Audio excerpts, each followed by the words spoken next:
Hello everybody, and welcome to this new sustainability interview brought to you by the World Sustainability Organization and Friend of the Sea. Our special guest today is Ramie Murray, founder and CEO of Dibba Bay Oysters. He's been certified Friend of the Sea since 2022 for their aquaculture produced farmed Pacific oysters. So, welcome, Ramie. Great to have you here with us. Thank you very much for having me. Friend of the Sea and Friend of the Earth are two major certifications for sustainable products and services, and they also represent a group of conservation initiatives for endangered species and habitats.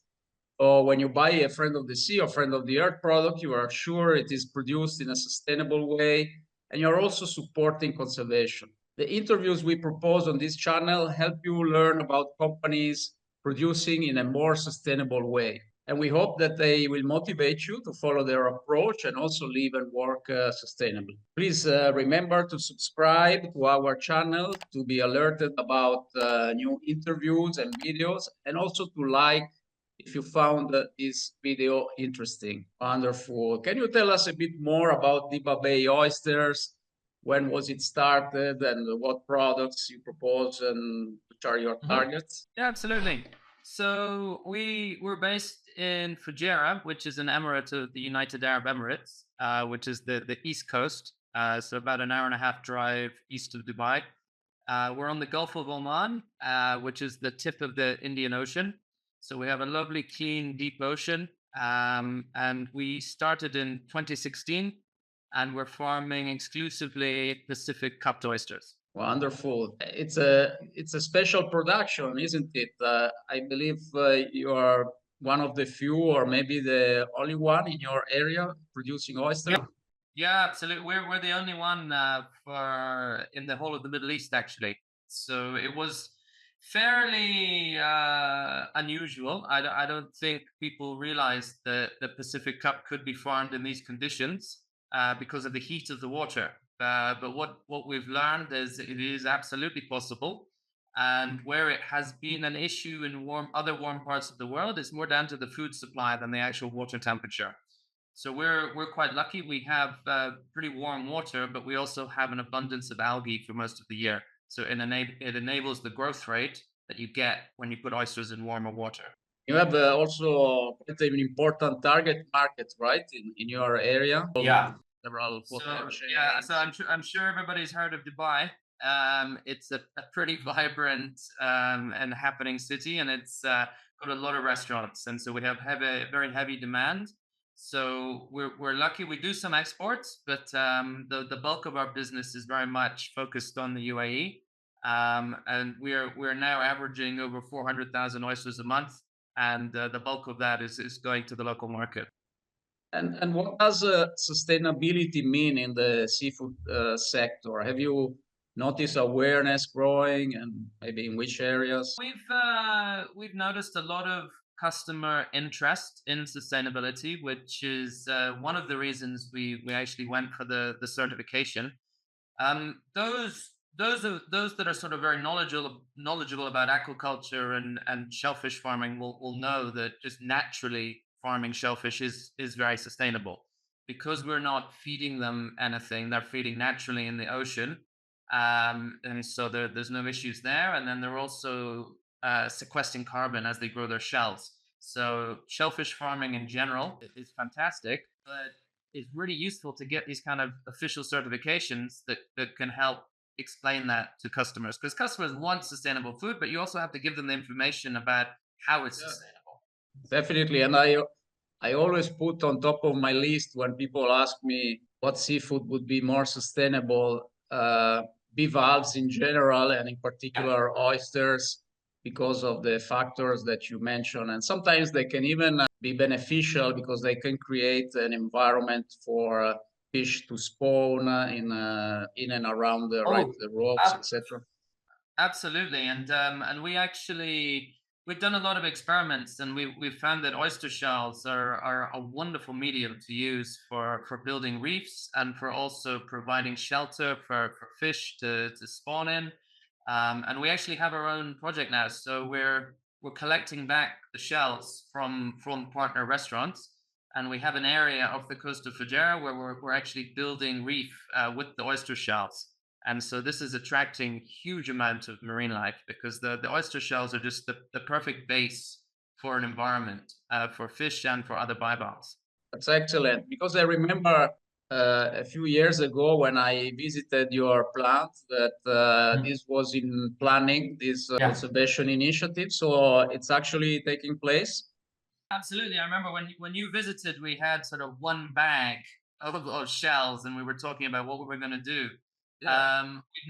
We've now got an 800-meter stretch on the coastline allocated for this project, and we've probably filled about a quarter of it with and we're still experimenting of what the best way to do it for our conditions are. So we started out with a kind of traditional mesh bag, and we've changed around. We had some like larger gabion structures. We've had some cloth bags. We've got all sorts of different things that we're trying in different configurations to see what works best, and then we're studying it, and then we'll see what the best way is, and then we'll build out the rest of the area. That's wonderful. So, what anything else that you would like to mention about your company engagement for the environment, for the social accountability? I mean, it's we're as I said, we're very proud to be certified because there's a lot of companies, especially in the seafood industry, will talk about sustainability, but we're very proud to have been actually had it verified and certified and be recognized.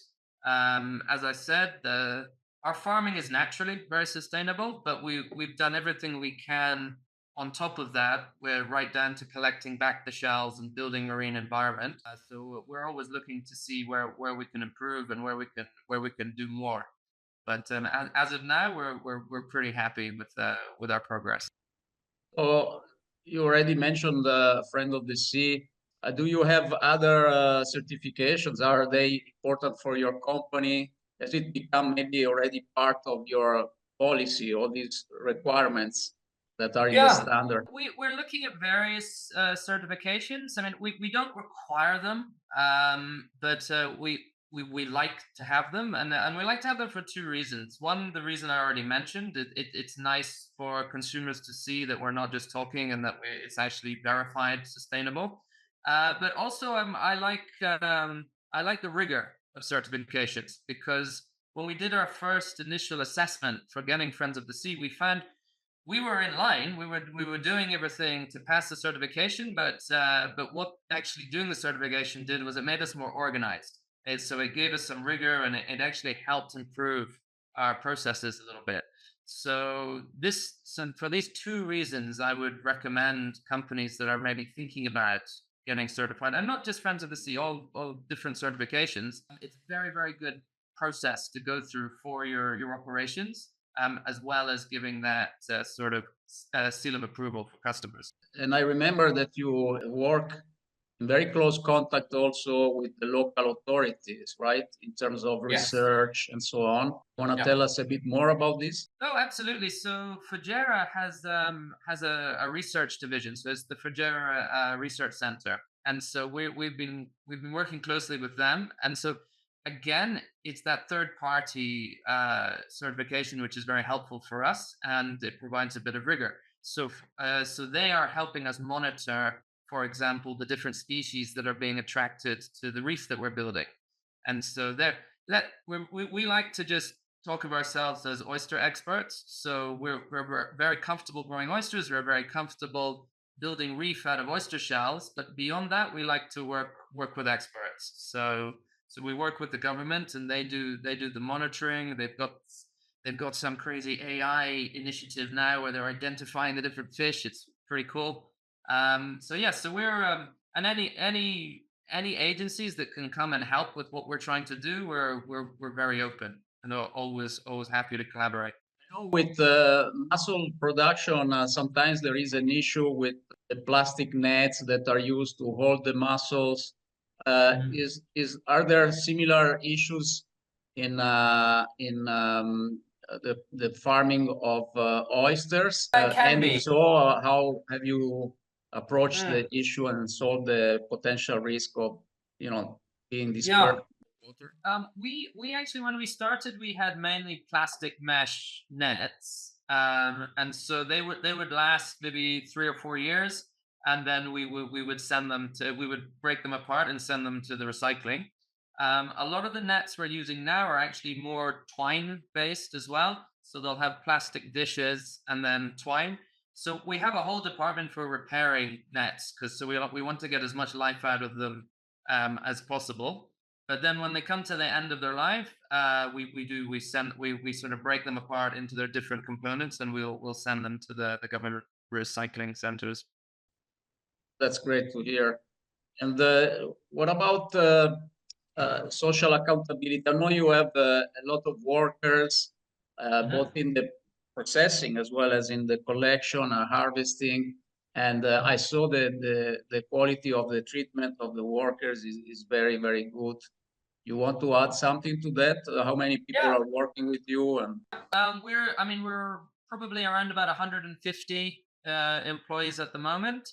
wow, The vast majority of those are based out on the farm. We've also got our head office where we do our marketing and sales. But on the farm, we've got probably 130 people based. They're from all over the world. It's a classic UAE workforce, almost exclusively expatriate from different. I think well over 20 different nationalities wow. we have. But we pride ourselves on looking after everybody. Everybody has their private healthcare, etc. We keep a close eye on everything. That's wonderful. And what about, looking at the future? Um, is your conservation project going to grow? Are you planning to grow your production or maybe introducing new products or species? Yeah, production wise, we've been growing at a breakneck speed for a number of years. So I think we're looking at a little bit of consolidation at the moment. So we're looking to now find efficiencies, and consolidate our production. Um, with regards to other species, been looking into it. There's a nice local scallop species which we're taking a look at. We're maybe having a look at sea cucumbers as well, to try and, because we're in fairly deep water, but we're only utilizing a small band of the water. So we're not using the seabed at all. So we're looking into if there's a way to use perhaps sea cucumber on the seabed, and then that will actually benefit each other. And then of course the Dibba Bay Reef Creation Project. I've talked about this 700-meter stretch that we have. That is, we're looking at that very much as a test bed. So we're the first quarter of it. We're testing different techniques of laying down the shells to get the best result. And then when we find the best technique, we're going to build it out to the whole of the 700-800 meters that we have. But then there is the Fujairah government has got a plan to do one of the largest artificial reefs in the world and run it along the entire coastline. So what we're aiming at doing is being able to contribute some real research and pilot study information into that project. And then who knows, maybe one day we can start contributing to building a reef along the entire coastline. That's great. That's great. So we look forward, for your updates in the future months, and let us know so that we can also keep our audience posted. And to our audience, feel free to drop your comments, questions, and considerations. And in particular, I would like to hear from you, from our audience. What do you think is the most sustainable seafood? Is it oysters? Is it shrimps? Is it tuna? Let us know your opinion, and so this way we can share information and raise awareness on this subject. So for the time being, Ramie, thank you very much for your very interesting contribution and for telling us about Dibba Bay oysters. Of course, in the video we will provide also with all the links to the website and social media so that everybody can get to know you better. And thank you for your commitment to sustainability over the years. And I'm sure that your initiatives in this sense can represent a very good example and food for thought for many other companies in your sector and in general. And for now, I greet you, but I hope to have you again in our YouTube channel in the future for updates and for other considerations. Thank you so much. Thank you. Thank you for having me. Thank you. Have a great day. Take care. Help our planet with this first step. Follow Friend of the Sea and Friend of the Earth across our social media. Like this video and subscribe to our channel. Your follow and subscription helps us spread the sustainability message to everyone. Let's build a better world together as sustainable friends.